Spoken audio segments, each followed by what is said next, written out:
What's up, guys? Chase Oliver 68 here, bringing you my Road to WrestleMania commentaries that I'm going to be doing. But before I could actually discuss about the fucking matches on the show, before I can actually go into detail about these great matches we're going to see at WrestleMania, such as The Rock versus John Cena 2, CM Punk versus The Undertaker, or The Game, Triple H taking on the baddest man on the planet, Brock Lesnar. I have to talk about the road to WrestleMania so far. And so far, this road to WrestleMania has sucked. S-U-C-K-E-D. Sucked. It sucks right now. It is terrible. I have never, ever been a part of a road to WrestleMania this lackluster. Okay, see, the thing is, last year for WrestleMania, although, yes, Rock and Cena's promos, not that good. Yes, Triple H and Undertaker overplaying that stupid Metallica song going, Fortune, fame, memory will remain. Yes, that was annoying as hell. But at least they were doing shit. Yes, CM Punk and Chris Jericho was not what every IWC with their bottles of lotion were hoping for. It wasn't what they were expecting on the mic. Still got better build-up. I mean, in all honesty, am I getting ready for WrestleMania, or am I getting ready for over the fucking limit? This is like over the limit type booking right now here at WrestleMania. Okay, let's see what some of the problems are for the WrestleMania matches. Okay, first of all, we're just getting random matches thrown at us that make no sense in the story. The Shield taking on Randy Orton, Sheamus, and fucking Big Show. Okay, the Shield has beaten Sheamus how many fucking times? And Randy Orton, like, what the hell are they going? What is he doing? They just kind of threw Orton in there because they're like, oh, we don't know what to do with Randy Orton, so let's just put him in there. And then the Big Show, it was like, he was this monster heel. He could have done something better than this at WrestleMania, but instead they turn him back to a babyface, and they have him going against the Shield? That just makes no sense to me. I mean, you would think a monster heel in Big Show, would still stay a heel. It makes no sense. Ryback versus Mark Henry is probably one of the only few matches that I can't really gripe too much about. Why? It has its proper placement on the Raw shows. It's not too deep on the Raw shows, but it's nice in the middle of the Raw shows where stuff is going on. And then, not only that, it's probably one of the main feature matches on SmackDown next to the World Heavyweight Championship match. The World Heavyweight Championship match is another match that I cannot gripe on, mainly because it's featured well on the Raw shows, right in the right place where you expect it to be, and then on the SmackDown shows, it's featured very well on there. So in all honesty, those are the only two matches I really can't gripe against. But the problem is, those two matches, and yes, I know the World Heavyweight Championship match is no longer considered a big match, but it's true. The World Heavyweight Championship match is no longer considered a big match on WrestleMania anymore. I mean, it opened the last two, and then the last one that they had at WrestleMania 28 was 18 seconds long. I'm sorry, I can't take a title seriously if it gets defended in 18 seconds. Well, in WWE standards, if we're talking about MMA and boxing, yeah, then I can take it seriously. But in all honesty, it's not a big match. So when we look at the big matches so far on this card, we have Triple H versus Brock Lesnar, rematch from SummerSlam 2012, the perfect storm. We got Undertaker and CM Punk, which we have seen many times before. And then we get Rock vs. Cena 2, which headlined last year's WrestleMania. What are the problems with these matches so far? Triple H versus Brock Lesnar, I'm sorry. I just feel like I'm watching in August all over again. It feels like it's the same match. First of all, they added a stipulation. No holds fucking barred. No holds fucking barred. Are you fucking kidding me? That is laziness. I mean, no holds barred. Cena beat Lesnar in an Extreme Rules match, which is almost the same fucking thing. And then not only that, didn't Triple H and Brock Lesnar have a no-holds-barred match at SummerSlam? I mean, yeah, it wasn't officially called no-holds-barred, but Triple H was like wrapping his fingernails or whatever he was doing that one time, and he was like, remember, referee, forget your name, but it's not important, if you ever try to stop the match between me and Brock, there will be hell to pay. And it's like a no-holds-barred match, and it's for Triple H's career. Like, in all honesty, let me just say this.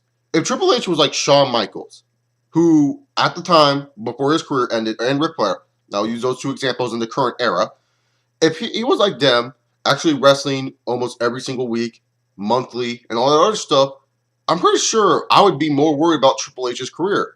And I'm pretty sure I would feel, very sentimental about it. But the thing is, we're not seeing Ric Flair, you know, every once in a like Triple H comes on WWE TV for big events. We're gonna see Triple H in the future. That's the problem with this. I mean, even if Triple H loses, he's still fucking Mr. COO. He's still gonna walk around in his suit with this short Bobby Roode type hair, and he's gonna be like, "I'm the gamer." We're not gonna like Shawn Michaels and Ric Flair. They make appearances every once in a while. Triple H, we're gonna be seeing him in the near future a lot.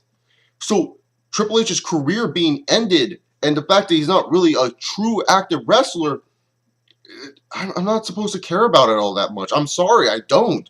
How am I supposed to care about this? And then not only that, it's already written fucking all over the place. People are saying Triple H is going to win, and quite frankly, as much as I would love to see Brock Lesnar win, because I feel he needs another big time win in WWE, especially being a special attraction that he is. Because let's just get this straight: Brock Lesnar is a special attraction, along with The Rock, who I'm going to discuss about in the later, and also when I talk about the Rock versus John Cena match in more detail. But Brock Lesnar's a special attraction. Special attractions, they can lose a match. But I would think if you bring in a special attraction like a Brock Lesnar, you have him lose a match to a guy like a CM Punk or a Dolph Ziggler. Those type of guys. Guys that are like, they are future main eventers. Well, CM Punk's case, he is a main eventer. But you get what I'm saying? Like, just those guys being that one man and Brock Lesnar adds more to their star power, adds more to their credibility. That's what I would think you would do with, a Brock Lesnar wrestler. To me, that's what I think you would do. But the thing is, if Triple H wins, it's just pretty much, yeah, I know you want to use the special attraction for the biggest matches possible, but Brock Lesnar could be better utilized in different situations. You get what I'm saying? I just feel that Brock Lesnar could be better utilized in a lot of different situations. And then when I look at it, I'm looking deeper and deeper and deeper into it. John Cena versus The Rock too.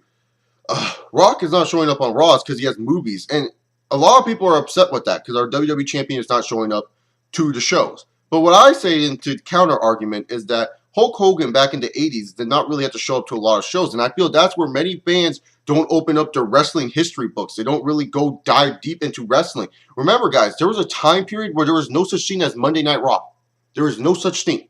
And the thing about it was, The Rock, he's a special attraction. And the WWF champion back then was treated as a special attraction. You would only see this man on big time Saturday night main events. And also you would only see this man on those big four pay-per-views. You wouldn't see this man every single week.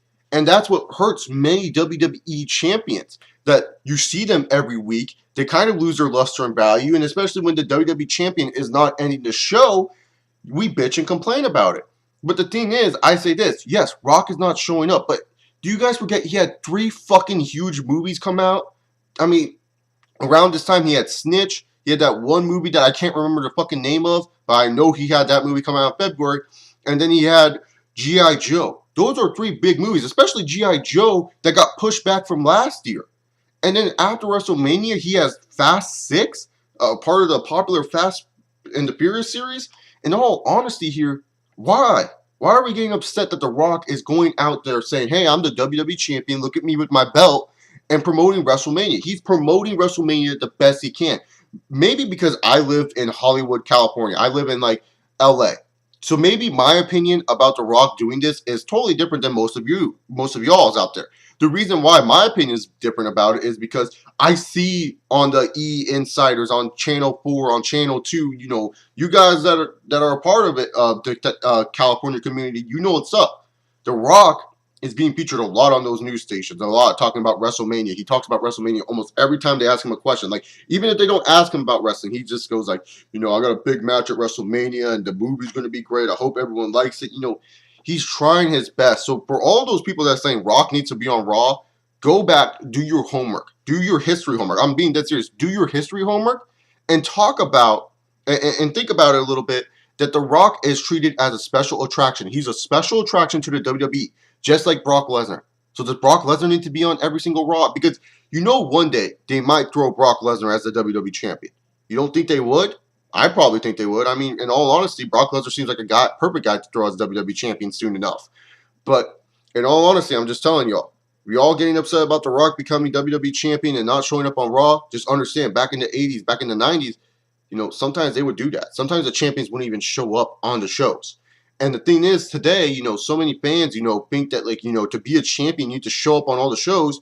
That's not the case. In boxing, UFC, does Floyd Mayweather appear on every single fucking boxing show? No. Because then people are going to get sick and tired of seeing Floyd Mayweather. People are not going to want to order every single pay-per-view that has Floyd Money Mayweather on it. Okay? No one wants to do that. That's too much money that you want to spend. And then the same goes for MMA. If Anderson Silva, that's the thing about MMA. MMA, back in the old days of MMA, well, a lot of fans don't know that, but back in the old days, the champions would be defending that belt like every 2 months. And it was getting ridiculous because then sometimes you would have it where the lightweight title was being defended with the heavyweight title. But nowadays, UFC, they understood that's bad business model. We can't have our champion because these guys are supposed to be mixed martial arts champions. Mixed martial arts is supposed to be hardcore. These guys are training every single day. We can't have a title match like featuring these guys every 2 pay-per-views. Like, imagine if Anderson Silva was being featured on like every pay-per-view for every 2 months. That would get bored and tiring. Like, I love Anderson Silva, but then it could take away from a guy like Renan Barão, who's our bantamweight interim champion right now. It would take away some of the luster and prestige that bantamweight title holds, or even the lightweight championship. Even more, that's what I'm saying. The thing about the UFC, they understood, hey, our champions don't really need to be a part of the main event of every single pay-per-view. We could have pay-per-views where our champions are not main events. And they've had many pay-per-views where their champions are not main events, and they have been successful. And that's what I'm trying to get out the point across, is that the WWE, they feel they need their champion every single pay-per-view. They feel that they need their champion on every single show, but it takes away the luster of the champion because people start to question the champion's placement on the card. I mean, think about when CM Punk on his 300,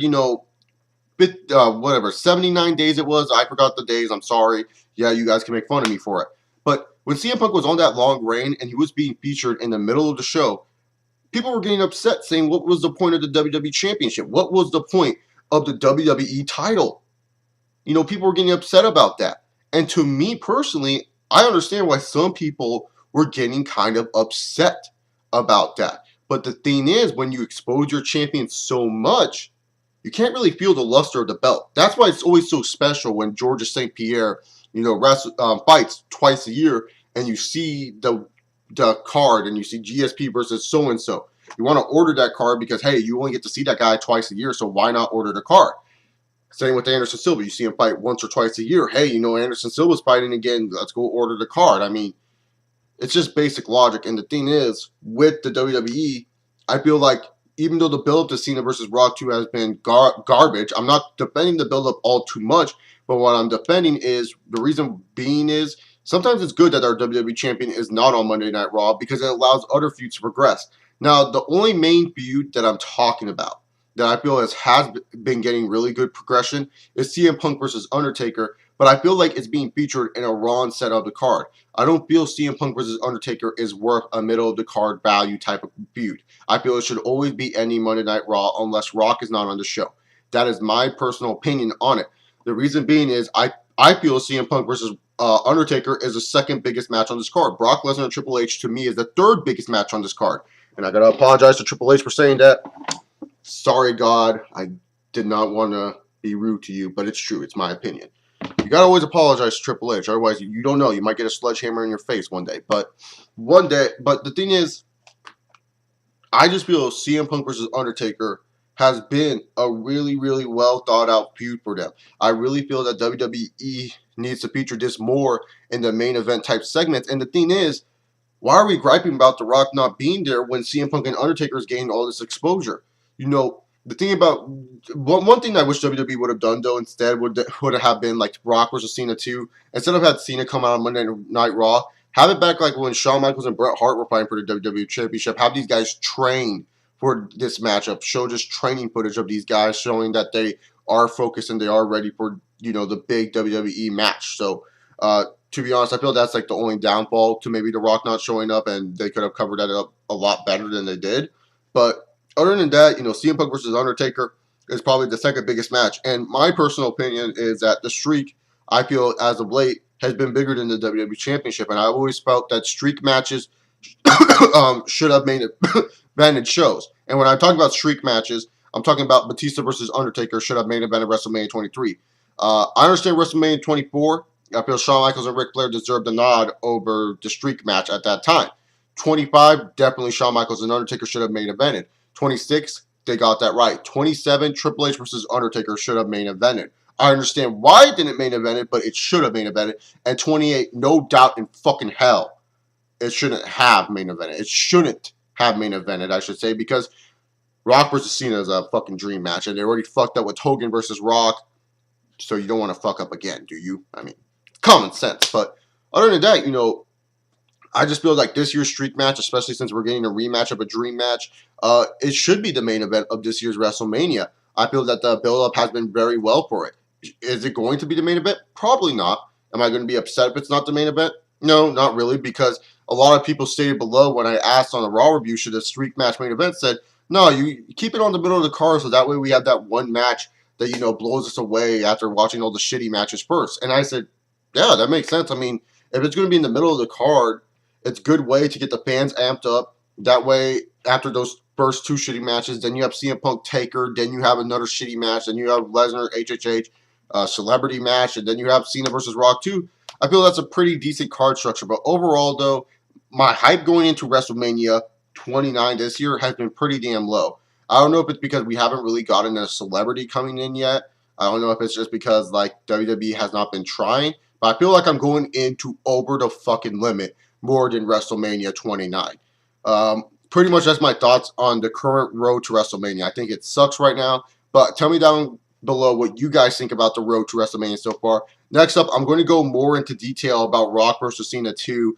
Just talk about what this match means for WrestleMania. How does it compare to other big-time rematches at WrestleMania, and talk about, the impact this could be for the company, good or bad. So that's what basically I'm going to talk about, since I did the rundown of the storylines of all the matches pretty much, except for I don't even talk about Team Hell No yet, but whatever. Yeah, that's pretty much it. So I'll see you all next time. If you guys like me, you guys can subscribe by clicking that little icon right there or down below. Make sure you guys keep on sending your Q&A questions to my inbox here on YouTube or to Twitter at ChixOliver68. Like this video, and that's about it. Follow me on Twitter. I'll see you all later. Peace!